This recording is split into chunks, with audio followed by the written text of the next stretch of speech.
Bon, ben comment on va faire pour aller tracer une fonction quadratique à partir de sa forme générale? Donc, la forme générale, c'est la forme écrite sous la forme d'un polynôme du second degré, donc ax carré plus bx plus c.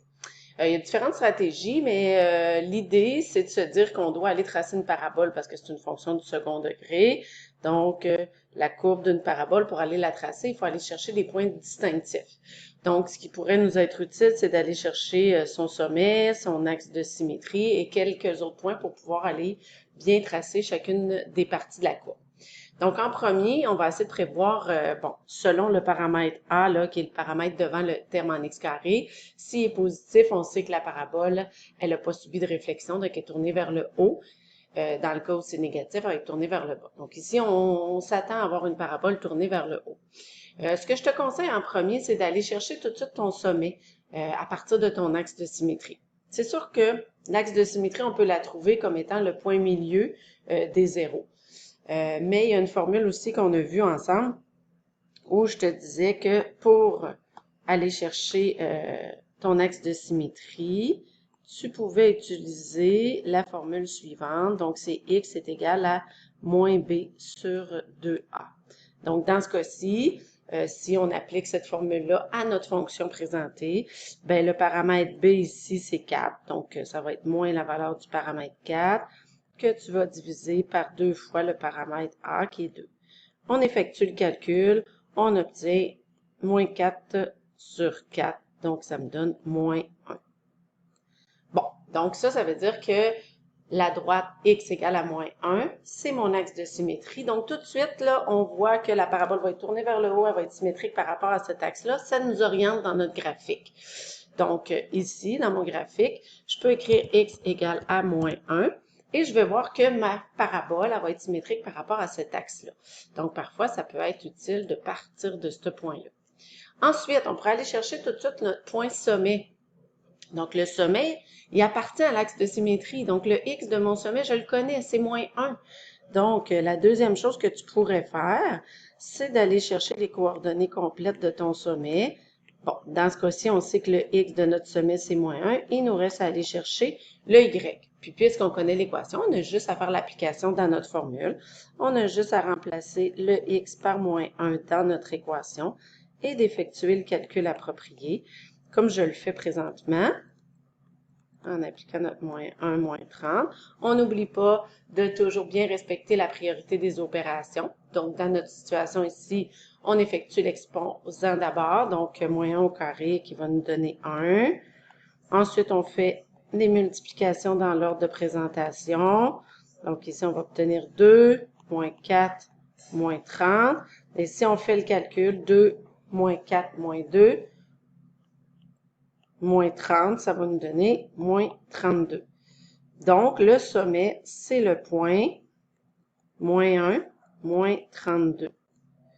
Donc, on sait qu'elle va être là. On a aussi un autre point qu'on connaît bien, c'est notre ordonnée à l'origine.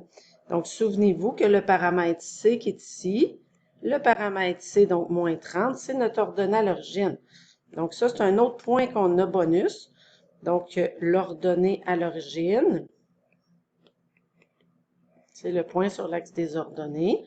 Dans ce cas-ci, c'est tout à fait logique que ce soit 0, moins 30. Donc là, présentement, on a notre axe de symétrie, on a le sommet, on a un point sur l'une des courbes.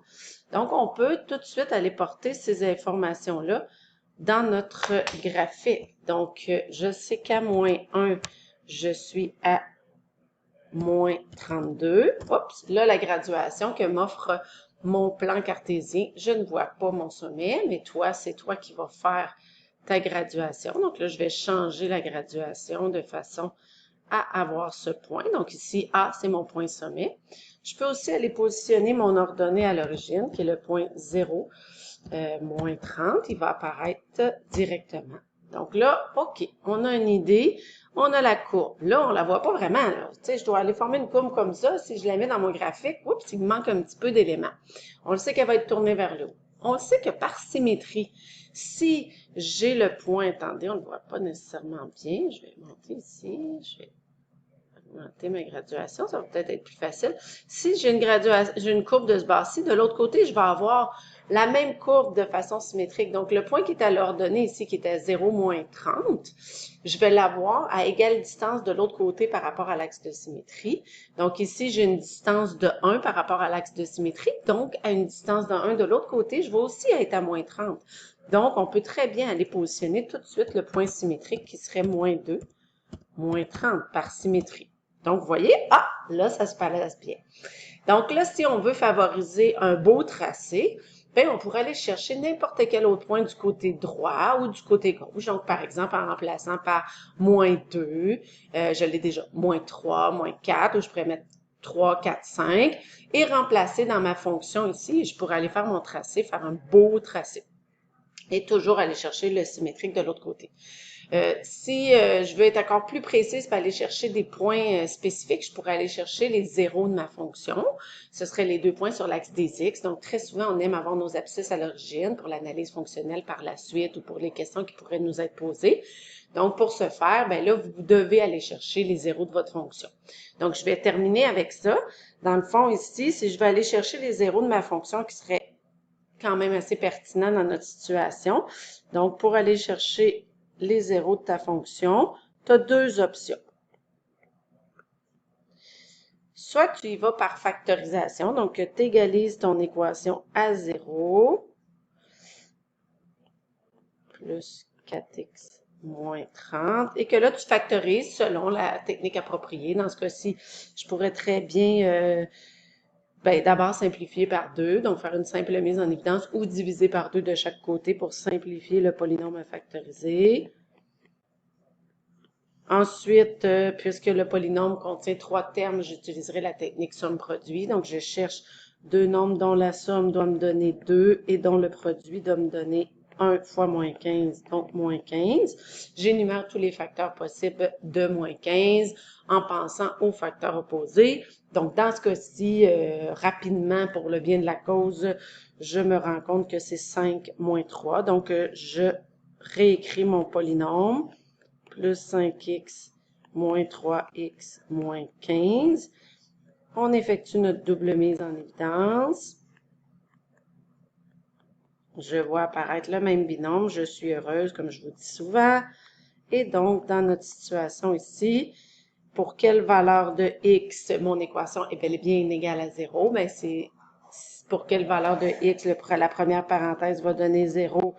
Bien, ce serait pour la valeur que x vaut moins 5. Et donc, dans la deuxième parenthèse, ça va me donner que mon x est égal à 3. Qu'est-ce que ça veut dire? Ça veut dire que j'ai mes 2 zéros. Ce sont les valeurs de x. Ça veut dire que dans mon plan cartésien, attendez, je reviens ici. J'ai bel et bien mis ce point-là. Et là, si j'écris par exemple mon premier zéro qui est moins 5,0, j'ai mon premier zéro et mon deuxième zéro, mon abscisse à l'origine. Et je l'écris, il va être là. Et là, vous voyez, ils sont symétriques. J'aurais pu en trouver un et aller chercher ma symétrie. Donc là, je vois très bien ma courbe. Là, elle commence à apparaître. C'est sûr que toi, sur papier, des fois, là, c'est le fun d'avoir plus de points. Tu as juste à remplacer le x, par exemple, ici par 1, puis tu vas aller chercher son point, tu vas aller chercher son symétrique, puis là, tu traces à main levée le graphique. L'important, c'est que la courbe doit toujours s'ouvrir le plus possible. Advenant que ton polynôme ne se factorisait pas, tu aurais pu utiliser la formule quadratique. La formule quadratique qui est la formule suivante qu'on aurait pu appliquer dans notre situation. On serait arrivé au même résultat, c'est-à-dire moins 5 et 3. Mais l'idée, c'est d'avoir nos 2 points. Et là, tu peux aller faire ton dessin à main levée. Donc, dans ma situation ici, c'était 2x au carré plus 4x moins 30. Et vous voyez, tout est bien tracé. Donc, on y va pas à pas. Vous pouvez faire des erreurs. Des fois, c'est pas toujours évident de voir le tracé, mais allez-y avec les points distinctifs. L'axe de symétrie, ton sommet, donc ça, c'est un point fixe. Après ça, on va chercher des points de chaque côté et on construit de cette façon-là notre fonction. Bonne chance!